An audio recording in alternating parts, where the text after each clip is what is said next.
¿Cuál crees que es el misterio sin resolver más espeluznante o perturbador de todos los tiempos?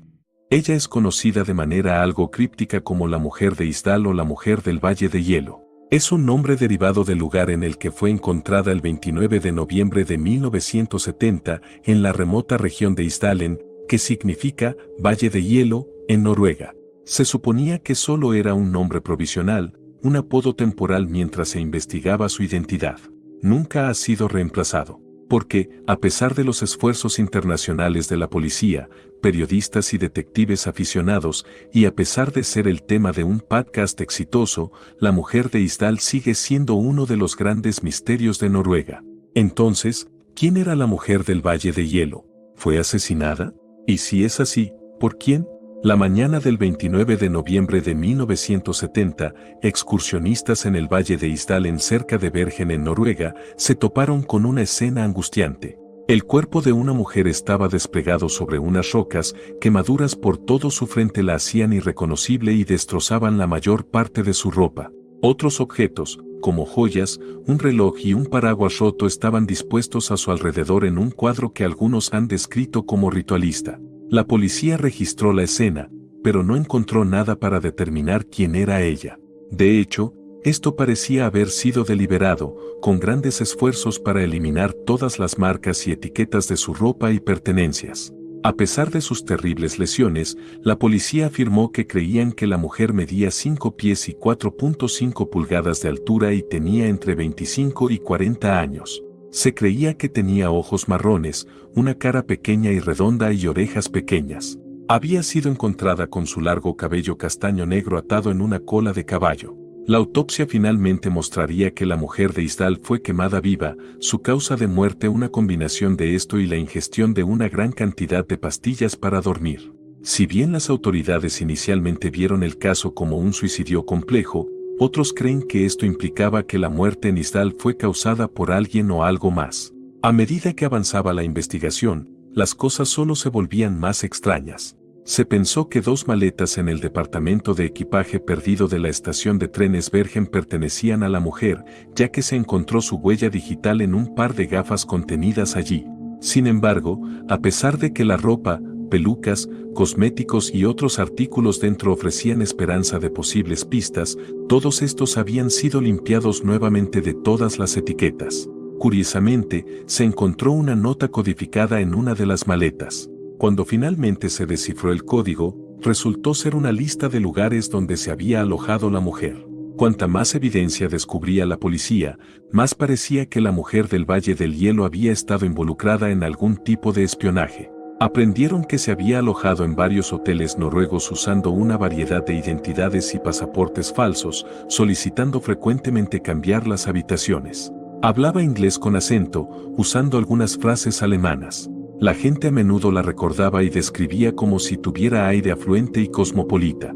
Un testigo describió haber visto a una mujer caminando por el valle perseguida por 2 hombres, mientras notaba que ninguno de ellos estaba vestido adecuadamente para las duras condiciones. La teoría más común sostiene que la Mujer del Valle de Hielo era una espía. Visto en el contexto de la Guerra Fría, su extraña muerte, variedad de alias y disfraces, así como sus estancias en hoteles, se dice que pintan un escenario de alguien escondido a plena vista. La opinión popular dentro de este campo la tiene como una espía israelí, ya que se sabe que el Mossad estuvo activo en Noruega en la década de 1970. Esto ahora se ve como menos probable, ya que se publicó su perfil de ADN, mostrando que probablemente era de ascendencia europea. Otros piensan que podría haber estado trabajando para un grupo radical de izquierdas. Otras teorías hablan de encubrimientos gubernamentales o crimen organizado, pero más allá de la especulación, ninguna teoría integral ha ganado fuerza. Décadas después de que fue encontrada, la Mujer de Isdal continúa capturando la imaginación de las personas. Con los avances en tecnología, el caso de la Mujer de Isdal fue reabierto en 2016. Esto anunció una serie de nuevos descubrimientos. El análisis de isótopos de sus dientes muy distintivos sugirió que había nacido entre 1926 y 1934 y había tenido trabajo dental realizado en América del Sur, Asia Oriental o Europa Central o del Sur. La última línea de pensamiento sitúa su edad más cerca de los 40 que de los 30. Sin embargo, a pesar del uso de la tecnología moderna, el caso continúa desconcertando tanto a las autoridades como al creciente número de personas que han centrado su atención en el misterio. La policía aún espera resolver el caso y las autoridades no han perdido la esperanza de descubrir la verdad. El ADN de la mujer del Valle del Hielo todavía está en archivo con una posible ruta de investigación, siendo una búsqueda para referenciar cruzadamente su ADN contra bases de datos globales de ADN. Hoy en día, los restos de la mujer del Valle del Hielo están enterrados en una tumba sin marcar, su ataúd hecho de zinc para prevenir la descomposición. El misterio, sin embargo, sigue vivo. Yo creo que la escalofriante historia de los asesinatos en la granja de Hinterkaifeck es un misterio muy aterrador. En medio de la noche, una familia en la Alemania rural fue brutalmente asesinada, y su granja fue acosada por extraños sucesos que precedieron al crimen. Fue una noche fría y tranquila en el pequeño pueblo de Hinterkaifeck, Alemania, en 1922. La familia Gruber, compuesta por Andreas y su esposa Casilia, su hija Victorie, sus 2 hijos y una criada, dormían en su granja cuando un intruso desconocido entró en su hogar y terminó con la vida de todos los que habitaban la casa en ese momento. Este caso es aún más inusual porque la familia había estado escuchando ruidos extraños y encontrando misteriosas huellas que conducían a los asesinatos, lo que llevó a algunos a creer que la granja estaba embrujada. No fue hasta 4 días después de los crímenes que los cuerpos fueron descubiertos por vecinos que habían sospechado del silencio de la granja. Al entrar en la casa, encontraron los cuerpos sin vida de toda la familia Gruber y su criada yaciendo en el suelo en un escenario horrible. Habían sido maltratados con un objeto contundente y el criminal se había tomado su tiempo con cada víctima. Incluso fue así con el niño más pequeño. En las semanas previas a los asesinatos, la familia Gruber había informado de extraños sucesos en su granja. Por ejemplo, habían escuchado pasos en el ático pero no encontraron nada cuando fueron a investigar. También informaron haber encontrado misteriosas huellas en la nieve que conducían a su casa pero nunca pudieron encontrar el origen. También informaron de objetos desaparecidos y escucharon ruidos extraños, como golpes en sus paredes. Sin embargo, a pesar de estos extraños sucesos, la familia continuó con sus vidas cotidianas, sin darle mucha importancia a los eventos. La investigación sobre los asesinatos de Hinterkaifeck fue una de las más extensas de su tiempo. Las autoridades no encontraron un motivo para los asesinatos ni pistas sobre quién podría ser el asesino. La investigación tomó un giro extraño cuando la policía descubrió que el criminal había permanecido en la granja durante varios días después de los asesinatos. El asesino había comido la comida de la familia y cuidado del ganado. La policía encontró evidencia de la estancia del asesino, incluyendo colillas de cigarrillos y huellas que conducían hacia dentro y fuera de la casa. Se han propuesto varias teorías sobre quién podría haber cometido los crímenes de Hinterkaifeck. Una teoría es que el asesino era un pariente de la familia Gruber. Se sabía que Andreas Gruber tenía varias disputas con miembros de la familia sobre tierras y propiedades.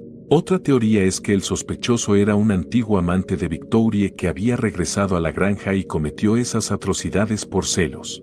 Sin embargo, la teoría que ha ganado más atención en esa época es que la granja estaba embrujada. Los extraños sucesos que precedieron a los crímenes y la aparente estancia del asesino en la granja han llevado a muchos a creer que estaba maldita. Algunos incluso creen que el autor del crimen podría haber sido un fantasma buscando venganza contra la familia por perturbar la paz. Los asesinatos de Hinterkaifeck siguen siendo uno de los misterios sin resolver más extraños e inquietantes para mí.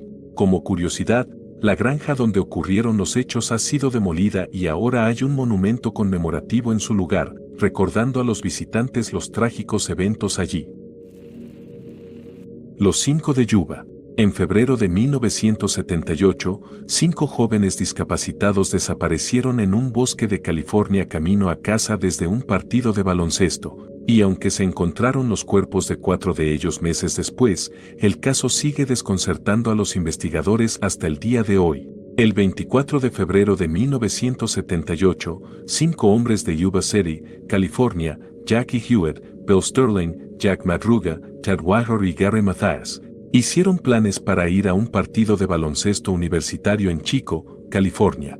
Los hombres, que luchaban con discapacidades del desarrollo leves o condiciones psiquiátricas de algún tipo, eran cariñosamente llamados los niños por sus seres queridos. Pronto, sin embargo, se hicieron conocidos en la nación como los 5 del condado de Yuba. Las imágenes de vigilancia de una tienda de conveniencia capturaron al grupo comprando bocadillos y bebidas después del partido de baloncesto. Probablemente fue la última vez que alguien los vio con vida.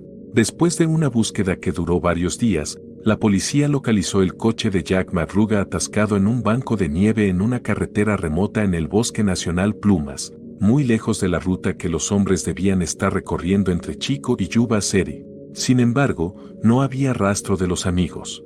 No fue hasta que la nieve se derritió varios meses después que su destino sería revelado. En junio de 1978, se descubrieron los cuerpos de 4 de los 5 del condado de Yuba en el bosque, dispersos en un radio de 20 millas del coche.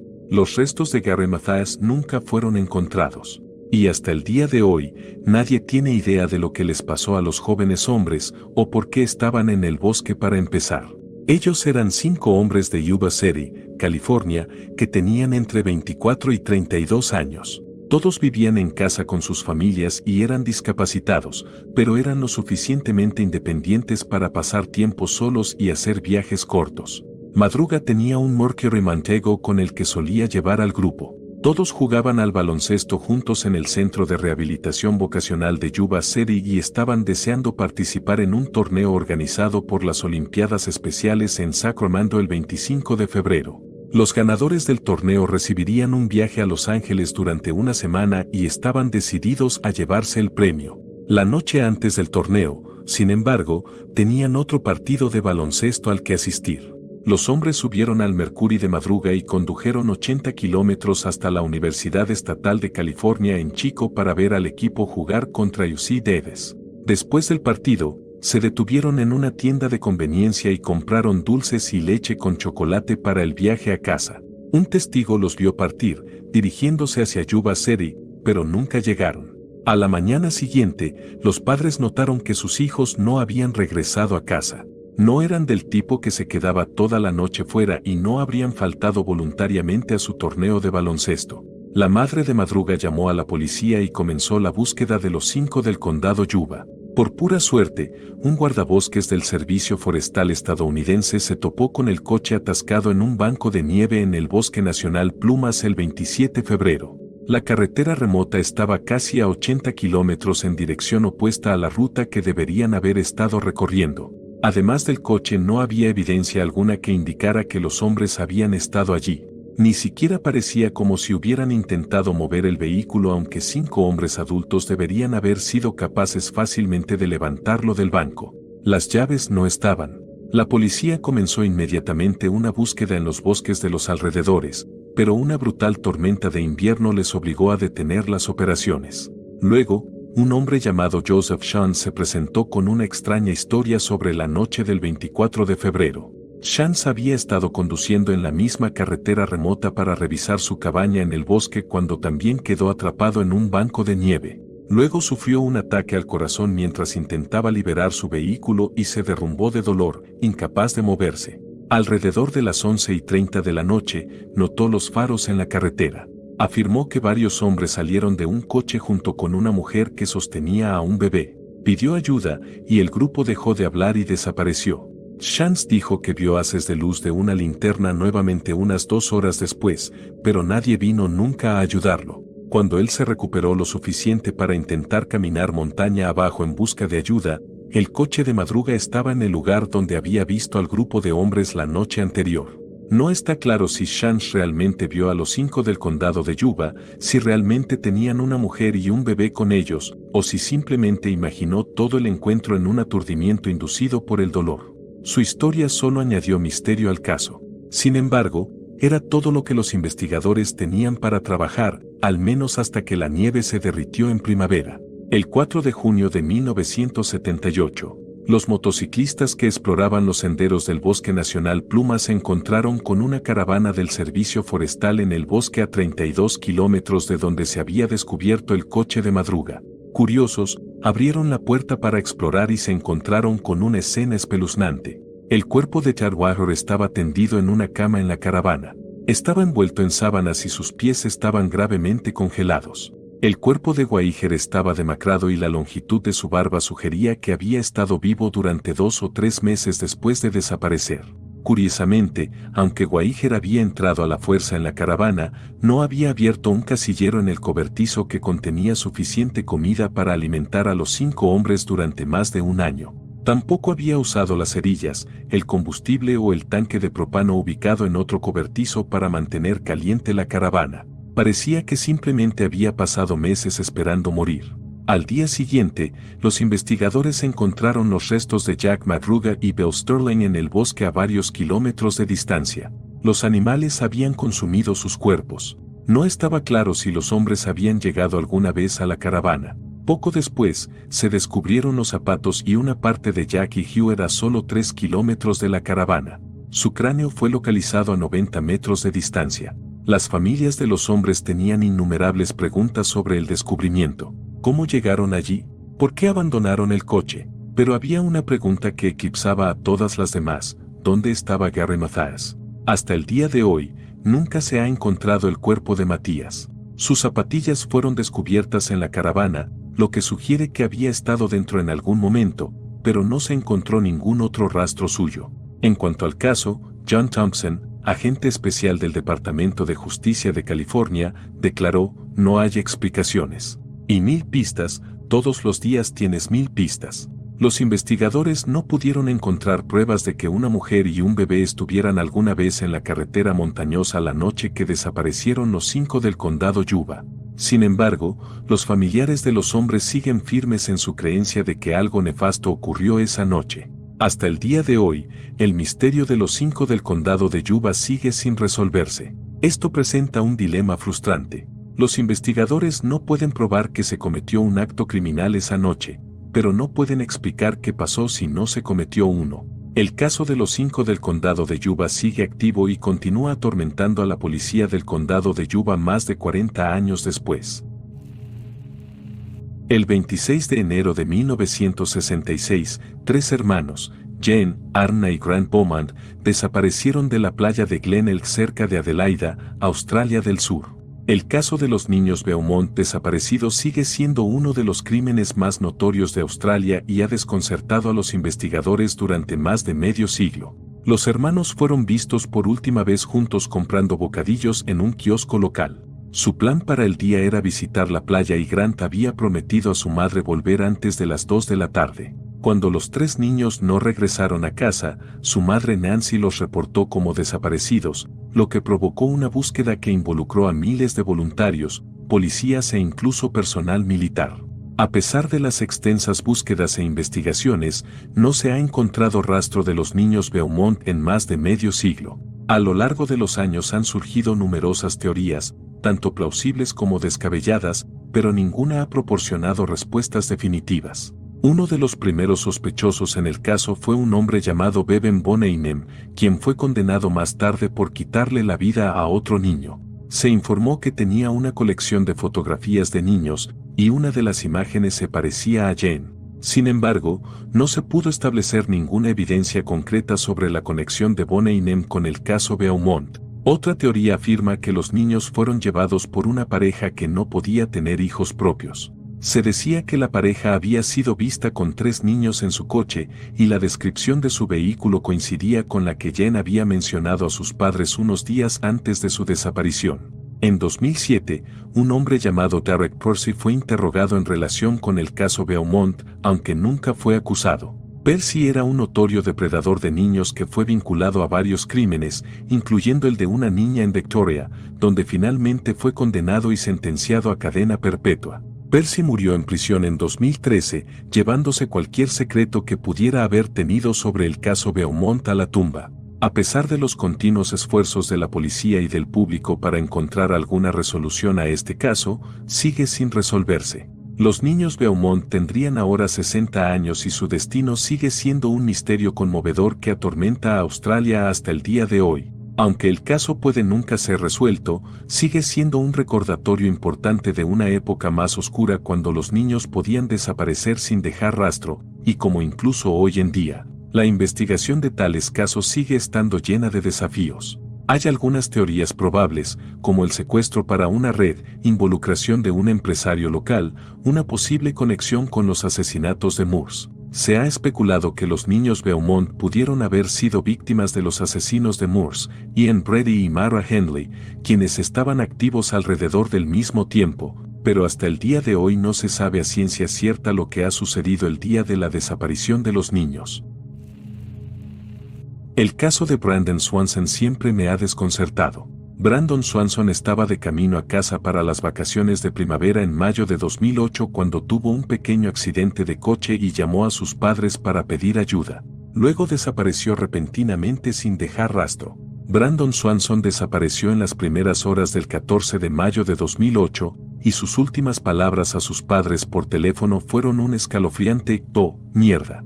Cuando Brandon Swanson chocó su coche contra una zanja cerca del Minnesota West Community and Technical College en 2008, naturalmente llamó a sus padres para pedir ayuda. Mientras se mantenía en contacto por teléfono e informaba sobre su probable paradero, Swanson caminó hacia algunas luces que creía que eran del pueblo más cercano, cruzando campos y saltando vallas para ahorrar tiempo. Alrededor del momento en que su llamada alcanzó los 47 minutos, el padre de Swanson escuchó cómo gritaba sus últimas palabras y la línea se cortó, y nunca más se volvió a ver ni a oír de él. Ahora, más de 15 años después de la desaparición de Swanson, la policía aún no ha podido localizarlo, ni a sus restos, ni a su teléfono móvil ni a las llaves de su coche. Y sus padres siguen buscando respuestas.